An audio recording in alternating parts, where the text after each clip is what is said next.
Hello, नमस्कार साथियों, कैसे हैं? आप लोग बिल्कुल अच्छे होंगे। तो आज हमारा जो टॉपिक रहेगा पर्यावरण एनवायरनमेंट्स का जो है एग्रीमेंट यानी कि जो सम्मेलन से संबंधित जो है क्या-क्या सम्मेलन है, किसके लिए सम्मेलन है, ये एग्ज़ाम में हमेशा प्रश्न यहाँ से मिलाने के लिए देखता है, चाहे वो बीपीएससी हो, चाहे दरोगा हो, चाहे बिहार के कोनो एग्ज़ाम है, इससे एक प्रश्न ज़रूर हमेशा रहता है। तो इस टॉपिक को आप लोग 1 से 2 बार से बेशी देखना ज़रूर ज़रूर चाहिएगा क्योंकि ये वीडियो काफ़ी हेल्पफुल होगा और इसको हम निमोनिक्स के साथ ही याद करवाते हुए चलेंगे।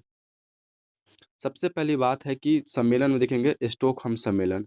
स्टॉकहोम सम्मेलन जो हुआ था, ये 5 जून 1972 को हुआ था, 5 जून 1972। यानी कि आप कोई चीज़ को स्टॉक रखते हैं, जो चीज़ बेहतर होता है उसी को ना स्टॉक रखते हैं। तो स्टॉक रखने के लिए आप बेहतर चीज़ों के स्टॉक रखते हैं, तो बेहतर से 72। तो स्टॉकहोम सम्मेलन कब हुआ था? 72। यह पहला पर्यावरण सम्मेलन था। यह पर्यावरण सम्मेलन संरक्षण से संबंधित था। ये जो सम्मेलन है पर्यावरण के संरक्षण से संबंधित था। इसके तहत यूनेप की स्थापना की गई स्वीडन में और यूनेप का फुल फॉर्म जो होता है यूनाइटेड नेशन एनवायरनमेंट प्रोग्राम होता है, यानी संयुक्त राष्ट्रीय पर्यावरण कार्यक्रम। यही जो है पर्यावरण से रिलेटेड काम यही यही मंत्रालय करता है, जिसको आप लोग को याद रखना है। इसके जो हेडक्वार्टर देखेंगे नैरोबी, केन्या में है। पूछा जाएगा कि यूनेप का जो मुख्य हेडक्वार्टर कहाँ पे है?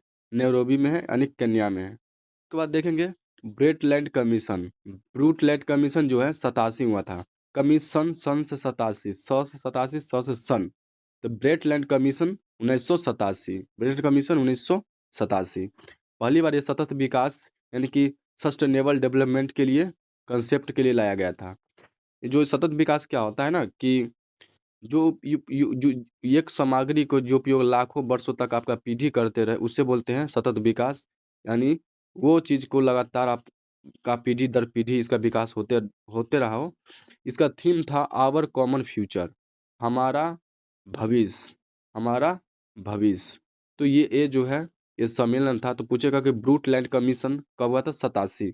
आगे चलते हैं कि रियो सम्मेलन यानी पृथ्वी सम्मेलन इसका जो हुआ था यूनिसेड में हुआ था, United Nation conference of environment development. Rio सम्मेलन बहुत इंपॉर्टेंट है, पूछा जाता है। और पृथ्वी सम्मेलन ये इसका आयोजन जो हुआ था 92, क्या हुआ था? 92, 1992 में हुआ था। और ये रियो डी जेनेरियो के ब्राज़ील। यह पर्यावरण विकास पर आधारित है। इसको कैसे याद रखेंगे? तो रियो रियो से याद रखेंगे राखी, रियो राखी। अब रियो क्या करता है? राखी बांधता है दोनों हाथ में, लास्ट में दोनों हाथ है ना, दो मतलब 92, 1992। रियो मतलब राखी, राखी क्या बांधते हैं? आप दोनों हाथ में बांधते हैं। इकाई अंक क्या 2 है, तो 1992 क्या हो जाएगा? पृथ्वी, पृथ्वी अर्थ होगा 1992। या इसको ऐसे भी रिलेट कर सकते हैं कि पृथ्वी दोनों तरफ से घूमता है, तो 1992 दोनों यानी कि 1992 रियो डी जेनेरियो में हुआ था, ब्राज़ील में हुआ था। यह पर्यावरण विकास पर आधारित है।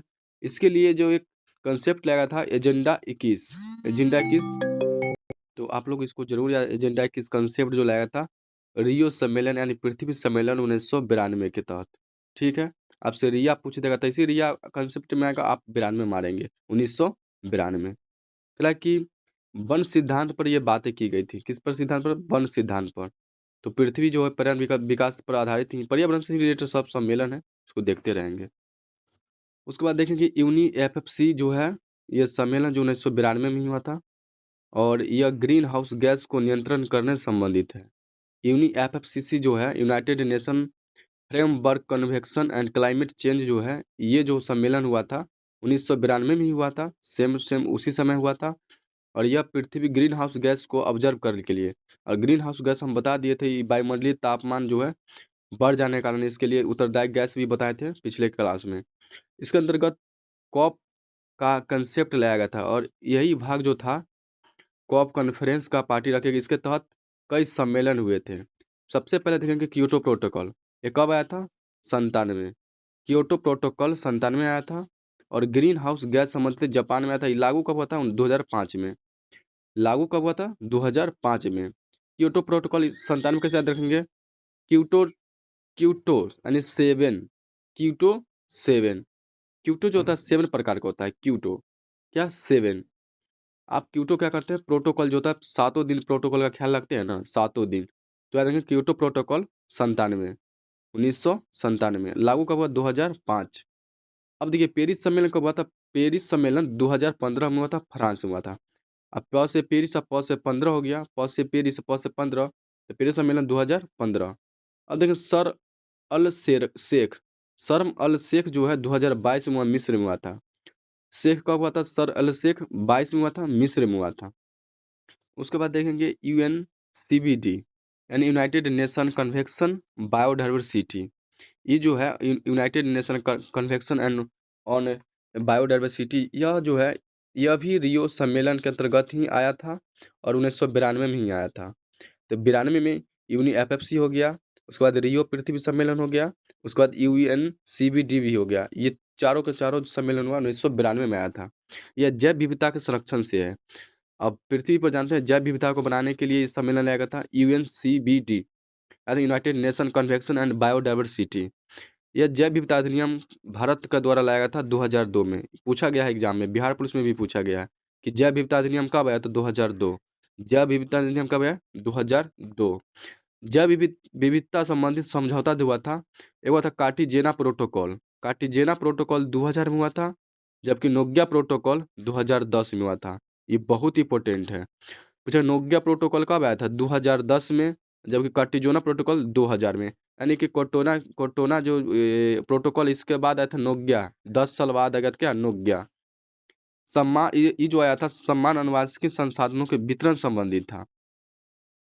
यूनि यूनिसीसीडी अब आया, United Nation convention and combat desertification, यानी कि United Nation convention combat combat desert fixation, यानी कि जो यह सम्मेलन जो आया था मरुस्थलीय रोकथाम के लिए आया था।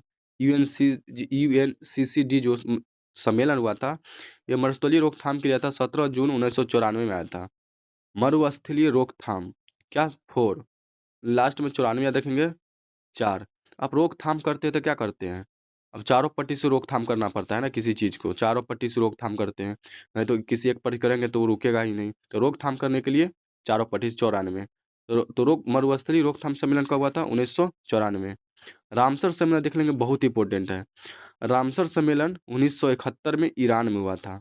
अभी चर्चा में चल रहा है ईरान का, है ना जी, तेल क्षेत्र के लिए उपयोग के लिए। तो रामसर सम्मेलन जो है कब हुआ था? 1971 में। ठीक है, यह आर्द्रभूमि संरक्षण संबंधित है। रामसर सम्मेलन किससे? आर्द्रभूमि, आर्द्रभूमि संबंधित है। विश्व आर्द्रभूमि दिवस 2 फरवरी में आता है। ये भी इंपॉर्टेंट है कि विश्व आर्द्रभूमि दिवस कब आता है? तो 2 फरवरी को। उसके बाद देखेंगे बेंसेल कन्वेक्शन नवासी, कन्वेक्शन नन नवासी, नन कन्वेक्शन नवासी, कन्वेक्शन नवासी। ये खतरनाक अपशिष्ट को निपटने से संबंधित था। खतर जितना भी ये खतरनाक अपशिष्ट पदार्थ होते हैं ना पृथ्वी पर, जैसे कोई विस्फोट हो गया, तो खतरनाक अपशिष्ट को निपटने के लिए ये सम्मेलन लगा था, बेंसल कन्वेक्शन नवासी, कन्वेक्शन नवासी। उसके बाद देखेंगे Rotterdam convention. Rotterdam आ गया था कब? रोटर आ गया था 98। रोटर एट, रोटर टर टेट एट, रोटर रोटर सम्मेलन आया था 98। यह खतरनाक अपशिष्ट को निपटने संबंधित ये भी था।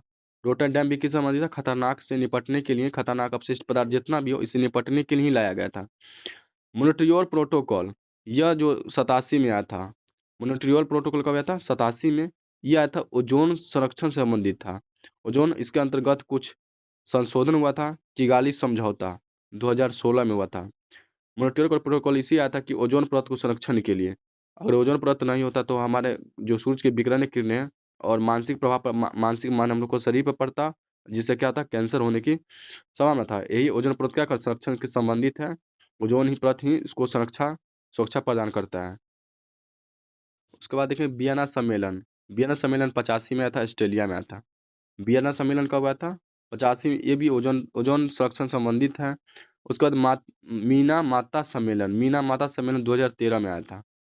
मीना माता सम्मेलन कब आया था? यह मीना माता जो रोग है, ये पारा से होने वाला रोग है, जिसे पारा से आधारित मरकर माने धातु है पारा, उससे होने वाला रोग क्या है? मीनी माता। और नाइट्रेट से होता है ब्लू बेबी सिंड्रोम, जो होता है किस धातु तो होता है? नाइट्रेट से होता है। तो ये सब क्वेश्चन जो है एग्जाम्पल आगे उस क्लास में करवाएंगे हम एक दिन। तो अगर वीडियो आपको अच्छा लग रहा है तो वीडियो को लाइक कीजिए, मेरा चैनल को सब्सक्राइब कीजिए, दोस्तों के साथ शेयर जरूर कीजिए। तो इस टॉपिक को आपको अच्छा लगा तो इसके लिए धन्यवाद।